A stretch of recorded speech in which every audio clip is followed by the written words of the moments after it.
Assalamualaikum warahmatullahi wabarakatuh. Di sini saya Delianita akan sedikit membahas mengenai bisnis yang saya jalankan, yaitu Diana Fashion. Kemudian sebelum masuk ke pembahasan, di sini saya akan memperkenalkan diri secara singkat. Nama saya Delianita Zarumaira dengan NIM 2004125 dari Prodi Pendidikan Bisnis kelas 2B. Nah, adapun topik yang akan saya bahas di sini, yang pertama itu ada tentang bisnis saya, lalu ada customer journey, lalu ada produk-produk yang saya tawarkan, lalu ada manajemen pemasarannya, manajemen operasinya, serta sumber dayanya. Nah, yang pertama di sini ada tentang bisnis saya. Nah, yang pertama ada filosofi logo. Jadi di sini kata Diana itu terinspirasi dari nama salah satu bangsawan Inggris, yaitu Lady Diana, di mana dia itu adalah istri pertama dari Pangeran Charles. Nah, Diana ini sendiri memiliki arti keinginan yang kuat gitu, sesuai dengan tujuan dari didirikannya bisnis saya, di mana saya itu berkeinginan kuat gitu untuk mensukseskan bisnis ini. Kemudian pada logo juga terdapat simbol atau icon hanger pada kata fashion yang ditujukan untuk menambah ciri khas dari brand ini. Kemudian untuk logo labelnya itu terdapat simbol seperti wanita gitu ya, yang sebagai pengganti huruf D gitu, untuk menjadi ciri khas juga gitu bahwa brand yang saya jual ini menawarkan produk-produk untuk perempuan. Kemudian di sini juga ada bentuk persegi, di mana ini tuh untuk menambahkan kesan yang elegan. Nah, di sini terdapat 3 desain logo itu yang berbeda warna. Kemudian dari ketiga warna tersebut juga memiliki arti tersendiri. Yang pertama itu ada warna cosmic latte, di mana warna ini adalah sebagai warna yang netral dan juga menggambarkan ketulusan. Kemudian ada warna air superiority blue, di mana warna ini sebagai lambang kepercayaan dan juga profesionalisme. Yang terakhir itu ada warna dark jungle green, di mana warna itu membawa kesan yang alami dan juga elegan dan eksklusif. Nah, di sini ada contoh dari goodie bag dengan yang sudah ditambahkan dengan logo, dan juga di sini ada contoh label yang menggunakan logo. Nah, masuk ke pembahasan kedua, ada customer journey. Jadi pasar sasaran atau target pasar saya ini utama itu perempuan, dari anak-anak sampai dewasa. Nah, di sini ada customer goals-nya, di mana tahap 1 itu orang-orang itu ingin memiliki pakaian yang baru gitu dengan model basket. Kemudian pada customer need-nya itu dengan keinginan mereka yang ingin memiliki pakaian bermodel basket, tentunya mereka juga ingin mendapat kemudahan gitu dalam mencari informasinya. Kemudian touch point-nya itu adalah melalui sosial media dan juga word of mouth. Nah, di sini yang perlu diubah dari bisnis saya itu adalah bagaimana cara mempromosikannya dan juga brand awareness-nya. Lalu yang perlu dilakukannya itu lebih banyak melakukan promosi atau iklan melalui sosial media. Nah, yang dirasakan konsumen pada tahap 1 ini adalah mereka tuh bersemangat gitu untuk mencari informasi. Selanjutnya pada tahap kedua, customer ini merasa biasa saja gitu. Kemudian mereka mulai mencari melalui website atau marketplace. Nah, maka touch point-nya itu adalah Google dan juga sosial media. Nah, kemudian yang perlu diubah dari bisnis sayanya itu adalah keyword yang lebih spesifik lagi gitu. Kemudian yang dilakukan itu bisa dengan optimasi SEO ataupun beriklan melalui sosial medianya. Nah, di sini konsumen masih merasa biasa saja gitu karena belum menemukan apa yang ia inginkan. Kemudian pada tahapan ketiga, konsumen itu akan mulai mempertimbangkan opsi-opsi produk yang menarik minat mereka. Kemudian mereka akan mencari nih, setelah modelnya misalnya pengen yang A, mereka tuh akan mencari tahu juga bagaimana kualitas dan juga harga-harga dari produk tersebut. Nah, ini tuh dilakukan melalui sosial media dan juga e-commerce. Yang perlu dilakukan oleh bisnis saya itu adalah menetapkan harga yang sesuai dengan kualitasnya. Kemudian untuk menarik perhatian pelanggan, yang saya bisa lakukan itu adalah membuat review produk sebanyak-banyaknya gitu, bisa melalui testimoni pelanggan dan sebagainya. Nah, di sini yang dirasakan oleh konsumen itu mereka bingung memilih produk dan juga toko yang bagus gitu, yang terpercaya. Kemudian pada tahapan keempat, konsumen itu mulai ragu-ragu gitu. Maka dari itu mereka akan melihat review-review produk yang ada gitu melalui sosial media ataupun e-commerce lagi. Maka dari itu yang perlu saya lakukan itu adalah menampilkan lebih banyak testimoni gitu ya, untuk meningkatkan kepercayaan pelanggan. Kemudian kita juga perlu memastikan bahwa pelanggan yang sudah membeli produk kita itu memberikan testimoni, utamanya itu bisa berupa video gitu ya daripada gambar, agar terlihat lebih jelas. Nah, di sini konsumen itu akan mencari testimoni yang terbaik. Nah, kemudian pada tahap 5, konsumen setelah memilih produk yang dia inginkan, maka dia akan melakukan pemesanan gitu. Nah, di dalam pemesanan ini tentunya konsumen juga ingin kemudahan gitu dalam melakukan pemesanan, bisa melalui sosial media, e-commerce, atau kontak bisnis. Nah, yang perlu diubahnya itu cara dari saya atau dari brand saya itu melakukan komunikasi yang mudah dan jelas gitu, dan juga menyediakan teknis pemesanan yang mudah bagi pelanggan. Nah, di sini juga bisa saja konsumen itu merasa bingung gitu ya. Ini metode pembayarannya kira-kira yang paling mudah tuh yang mana? Biasanya konsumen tuh akan memikirkan hal tersebut. Nah, kemudian yang terakhir ada tahap 6, konsumen akan melakukan transaksi gitu. Dan sama yang mereka inginkan itu pastinya kemudahan dalam bertransaksi. Nah, touchpoint itu melalui sosial media, e-commerce, dan kontak bisnis. Yang perlu dilakukan itu kemudahan pembayaran dengan menyediakan banyak opsi pembayaran.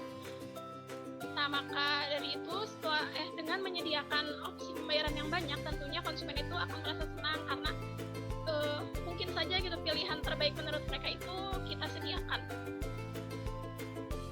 Nah, selanjutnya di sini ada produk-produk yang saya tawarkan. Di sini ada sedikit video dari 3 produk yang saya jual gitu. Yang pertama itu ada rok bisket motif.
Baik, video singkat tadi itu merupakan beberapa contoh produk yang saya tawarkan gitu ya. Ada rok bisket motif, lalu plusnya, dan juga ada kemejanya.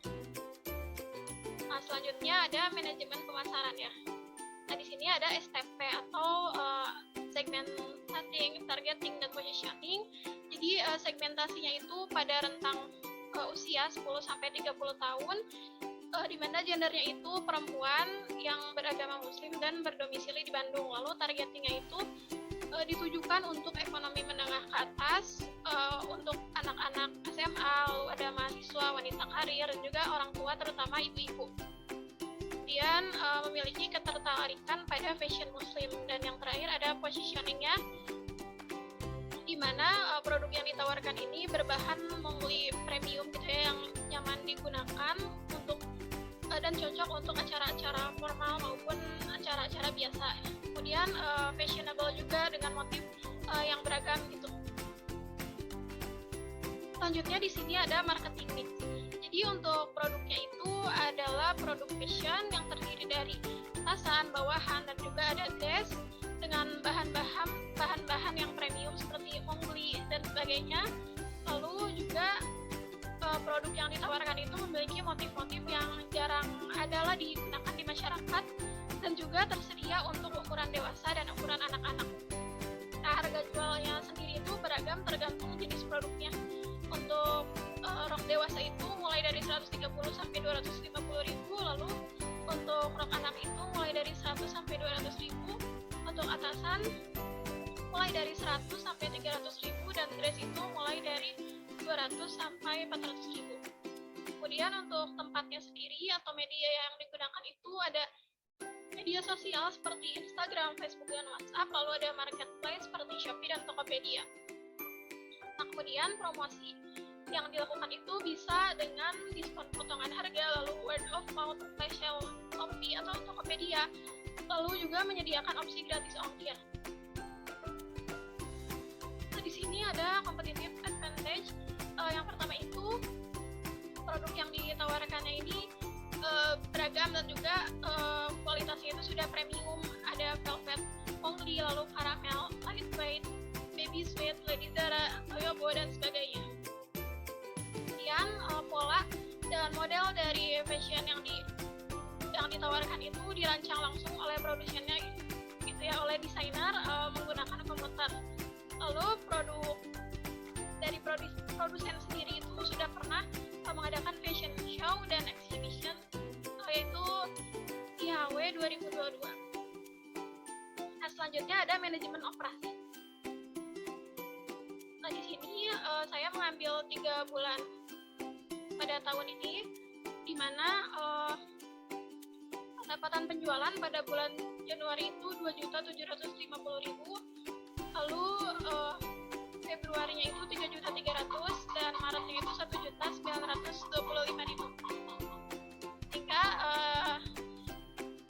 untuk pendapatan lainnya itu tidak ada, sehingga total pendapatannya itu di bulan Januari masih sama 2.750.000, di Februari juga masih sama 3.300.000, dan di bulan Maret juga 1.925.000.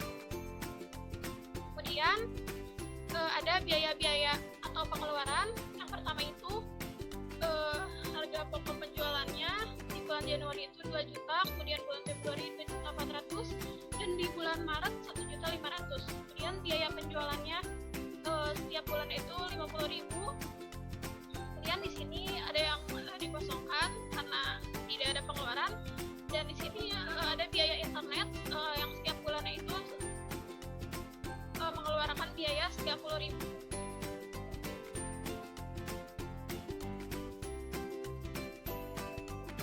Sehingga di sini total biaya operasionalnya di bulan Januari itu ada 2.140.000, di bulan Februari itu 2.540.000, dan di bulan Maret 1.640.000.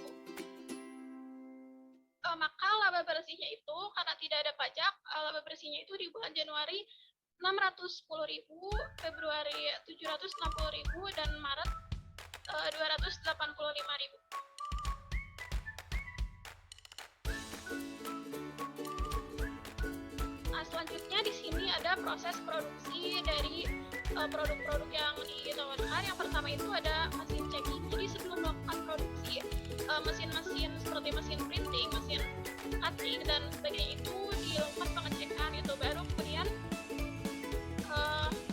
bersamaan dengan pengecekan mesin, para desainer itu bisa memulai mendesain atau mengedit pola-pola yang akan diproduksi. Baru setelah itu ada printing proses, lalu ada press proses, dan yang terakhir itu proses ini tuh dilakukan oleh mesin, kecuali editing oleh desainer dengan bantuan komputer.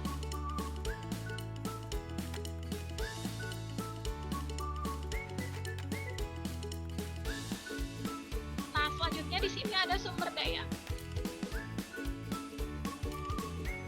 Untuk sumber daya sendiri, produsen dari brand Diana Fashion ini adalah ZR Fashion.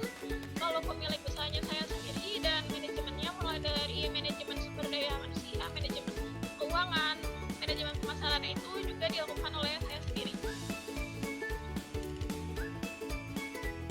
Nah, untuk mengetahui lebih lanjut gitu mengenai bisnis saya, bisa dilihat di Instagram Diana _fashion, lalu di Facebook Diana Shop, dan melalui WhatsApp pada nomor yang tertera. Mungkin sekian presentasi singkat mengenai bisnis saya. Mohon maaf apabila ada kesalahan. Wassalamualaikum warahmatullahi wabarakatuh. Terima kasih.